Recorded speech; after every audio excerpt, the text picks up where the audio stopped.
Hey guys, it's Adam aka Swimming Bird, and welcome to Minecraft. We've got a lot of news to talk about this week, including the full release of version 1.9.2. We'll cover everything that's different, and also why the developers decided to change that 1 to a 2. But first off, we've got some Minecraft 1.10 news to start. So if you guys watched the last video I did with Minecraft, we learned about the new mob that's coming in 1.10, the bear, and I'll put a link at the top of the description if you happen to miss that.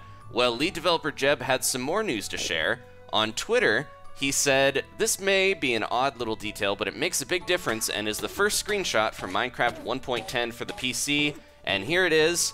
As you can see, things are not quite the same in the Nether." I know a lot of people were thinking the lighting was maybe different, like glowstone was a little bit brighter on the ground, but the answer is right there in front of us. As you can see, there's a new mob here that's not usually in this place. Jeb said on Reddit, Endermen are planewalkers who can now reach the Nether as well. And by big difference, I think he means the fact that if you're trying to get to the end, you're going to need to go to the Nether. Obviously, you want to get those blaze rods to make blaze powder, but you also need ender pearls and then the ender eyes. So trying to get those can be a little tough. I've done some time challenges before, and that's always a really hard portion of the challenge, is getting enough endermen and ender pearls to make the eyes of ender. So if you can just go into the Nether, these guys are gonna stick out like sore thumbs amongst the pigmen, and you could probably get your eyes of ender much faster and progress to the end of the game. So I think it's a nice change, and it's a nice little addition. We also have a few other planned features that we know about in 1.10 already. Like they're gonna add, or they're gonna remove the limit on numerical block IDs. So we'll probably get a bunch of new blocks, I'm assuming, or just there's more room for changing stuff around in the future. And then also block states, they're going to be a little simpler, so you can use them with set block. Like you could summon in or set a piece of blue wool without having to know the number. You just write blue wool instead of wool 11 or whatever, you know, the number code is it for it. So it's a nice addition to simplify things for players. So 1.9.2, let's talk about that here. We got 1.9.2 because 191 came out, and then they realized there were some connection issues with realms, so they had to put out another update, and this is the one that we have now. And the release picture was actually updated a little bit. The normal picture they had was pretty much the same, except it didn't have this weird crafting recipe here. This isn't actually a recipe that you can use, but it's a little play on the fact that in 1.9.2 you can hear sound effects for the elytra wings when you fly around, so there's jukeboxes around there. But I noticed the redstone in the inventory. This is developer Serge who put this out. It kind of looks like musical notes. I think it's probably supposed to just mirror his wings, having that cape texture, which in the future we're still going to get the ability to have custom elytra textures. They just haven't said when we can upload them like skins. And then of course, if you look at his hotbar, they always love to put different amounts of items to tease certain dates and stuff. So who knows, but there's probably some secrets in there that people can figure out. But we got 192, and it is pretty much identical to the pre-releases for 191, except a few key differences. We still have the elytra sound effects, we've got armor toughness, shields will no longer take damage from blocking weak attacks of 1.5 hearts or less.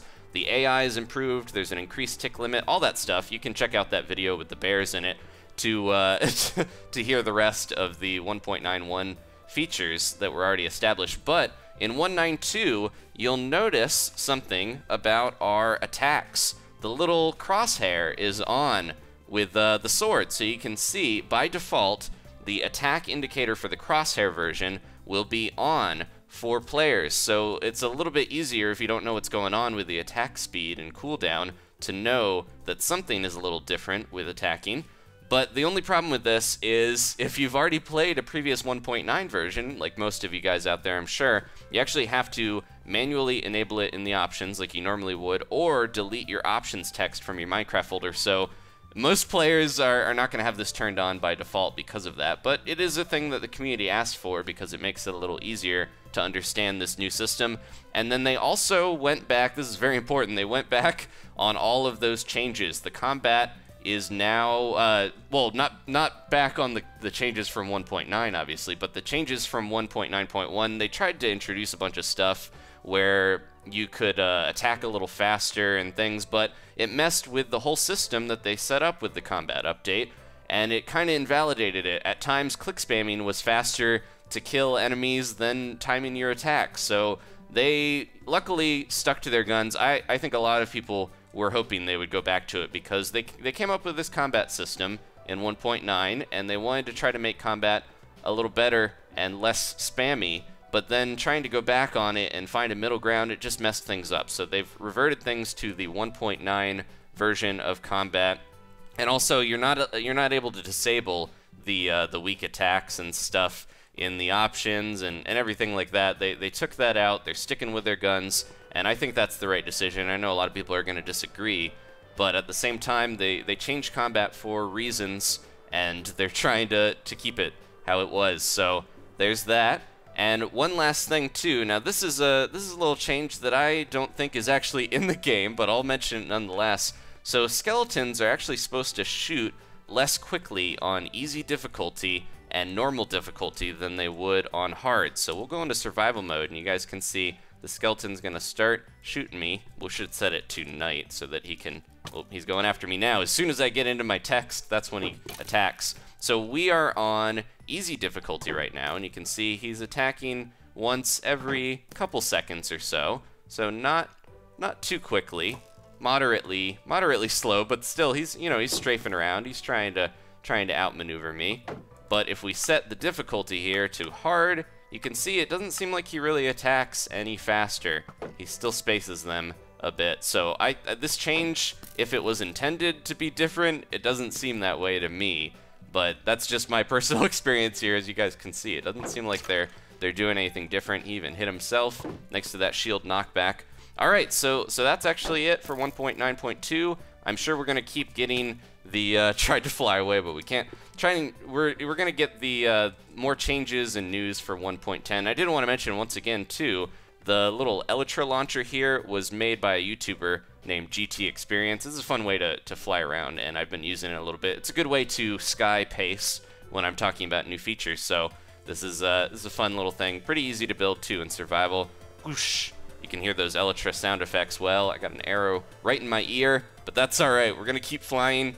So yeah, more 1.10 news in the future, and also we did get 1.RV, the pre-release, and I'll cover that in a future video. There's too much to talk about there, so I'll have that this weekend for you guys. Thank you so much for watching. Please leave a like if you enjoyed this, maybe subscribe if you haven't, and I'll see you next time for more Minecraft.